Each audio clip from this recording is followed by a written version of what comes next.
Welcome back. I hope that the last command line lecture was not all too bad for you, because in this lecture we're actually going to put it to use for the first time. So in this lecture we're going to install Sass on our local computer. Now there are several ways to do this, but I found that the easiest one is to just use an NPM package called node Sass. So now you're probably wondering, what is NPM and what the hell is an NPM package, right? And that's great. So let me now introduce you to a whole new world of front-end web development, in case you haven't used it up until this point. And what I'm talking about is the huge Node.js and NPM package ecosystem, where you can find all kinds of open source tools and libraries and frameworks needed for modern web development. And one of these packages is a package to compile Sass, which we're about to use. So it all starts with Node.js, which is an open source JavaScript runtime that allows developers to write and run JavaScript applications on the server. Now, after some time, developers started using Node to also write tools, like for task automations, or again, to compile Sass, to help them with local web development. And that's what we're focusing on in this course, not the part about writing JavaScript on the server, of course. Now, in order to use and share these packages, we need some kind of tool to install and to manage them. And that's where the Node Package Manager, or NPM, comes in. So NPM is basically just a very simple command line program that allows us to do exactly that. Plus, NPM also allows us to do some automations of boring tasks, but more about that later. Let me just tell you that today, every serious front-end web developer in the world uses some kind of package manager like NPM, which is the most popular one since it comes directly with Node. So let me teach you the very fundamentals of NPM throughout this lecture, always with the goal of, in this case, installing Sass on a local computer. Alright, so the first step to actually get started with this is to install Node on your computer. So let's head over to nodejs.org and grab the installer. So this is nodejs.org, and from here you can grab the installer for Node.js. So you can just install version 6. It's more than enough for what we're going to do in this lecture. And if you're not finding the right installer for your platform, you can just go here to downloads, and I'm sure it will be somewhere here. Now I of course already have it installed, and so I'm not going to do that. And so you should probably just pause the video and wait until you have everything installed. Alright, so I hope your installation was successful. And so let's now open up the command line. So terminal on the Mac.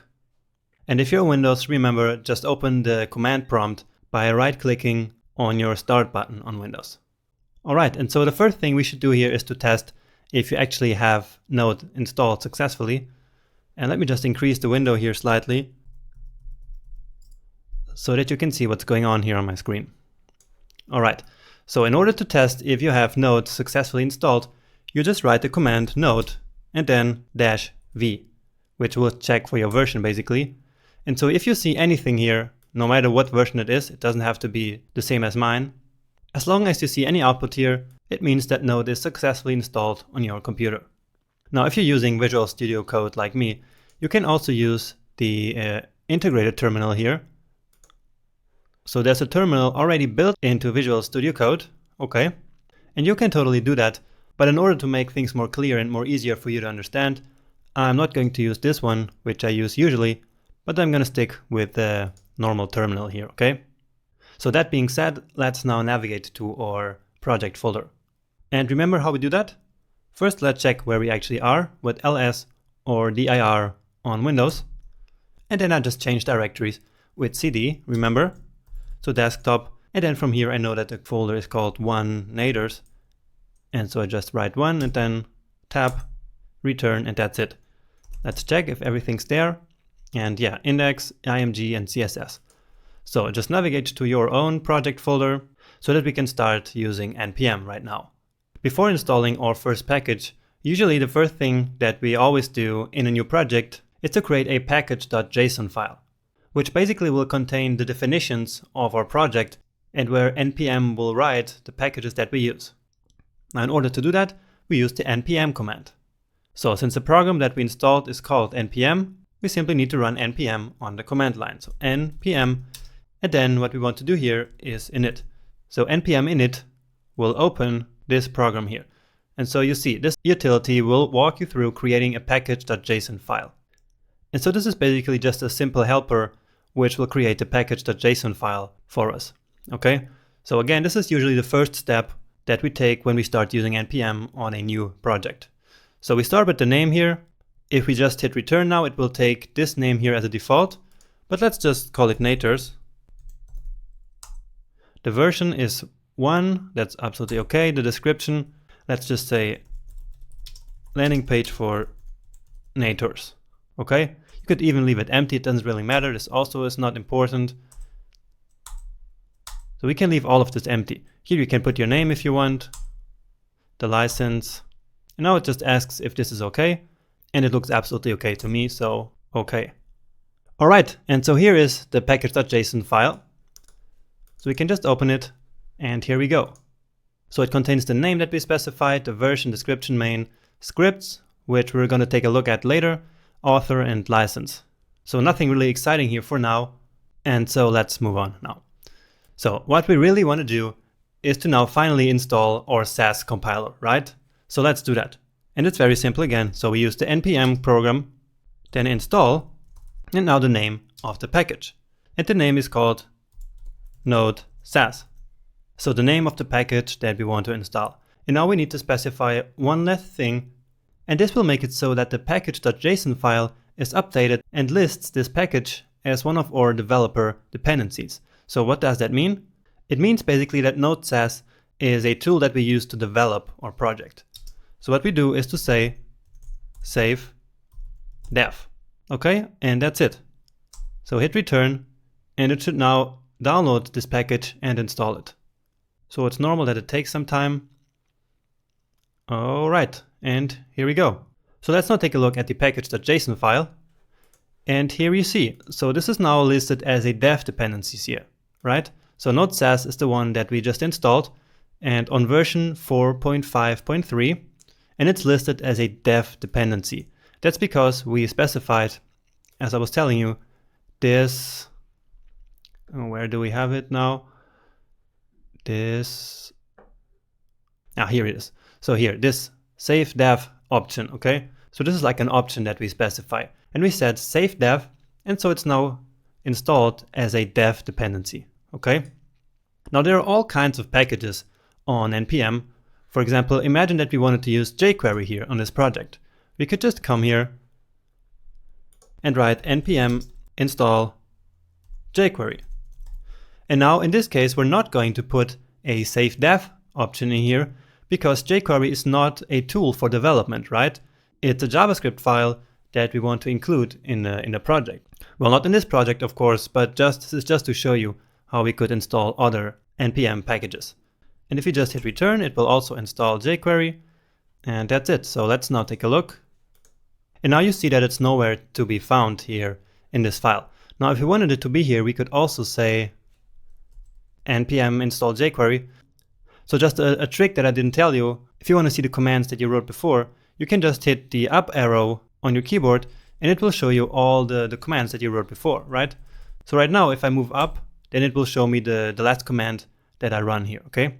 So if I type now save instead of save dev, let me show you what happens then.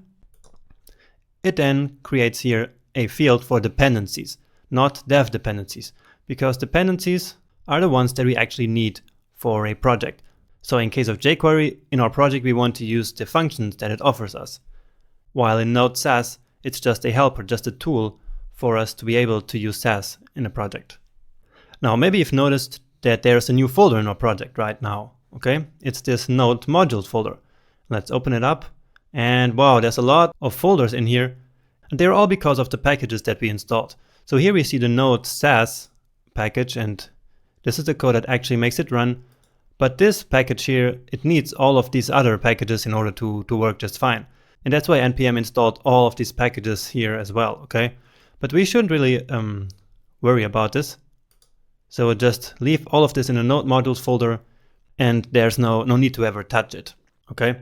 Now maybe you're wondering, well, why do we need this package JSON file? Why do we have to worry about writing these dependencies here and these dev dependencies here as well?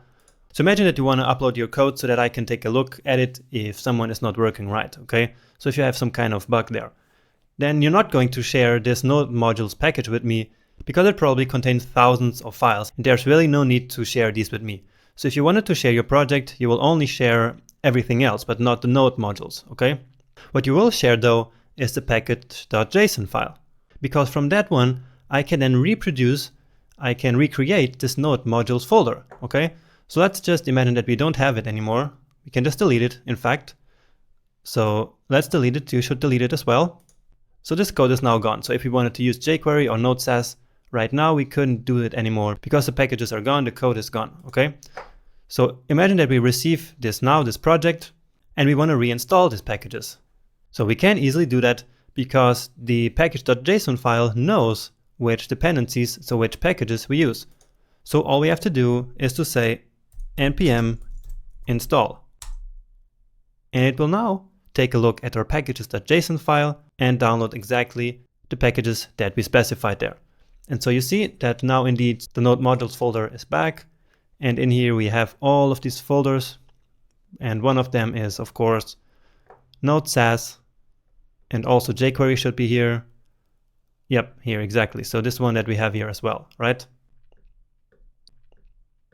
Now in our project, we don't really need jQuery, right? So we can just uninstall it. So we say npm uninstall jQuery. And then we have to again specify the save flag. So the save option, so that it removes it also from the package.json file. And it's gone. So you see that it's no longer here. Well, this piece of code here, it stayed here, but it doesn't matter. It's not important. We can actually get rid of it right now. Okay, so our only dependency, so our only package that we need for our project is Node Sass. All right, and with that, we actually have everything we need in order to write and compile Sass in the next lecture. So let's just quickly recap what we did in this lecture. So we started by creating our package.json file. So I'll write clear here. So we started by writing npm init, right, in order to create the package.json file. Then we installed Node Sass by writing npm install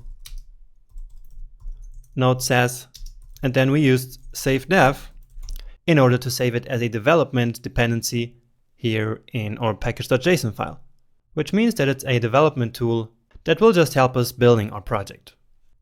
Now, the reason we wanted to save this here in the package.json file is because this way we can share our project without sharing the entire node modules folder here, right? Which doesn't make any sense at all. And so if someone else receives our project, they can just do npm install just like this, and then all of the dependencies will be automatically installed. And the same of course applies to yourself. So imagine you are building this project on one computer and then you're continuing on the next one.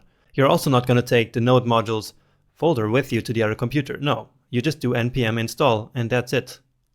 So this package.json file is really useful, and each project where we have npm modules should really have one.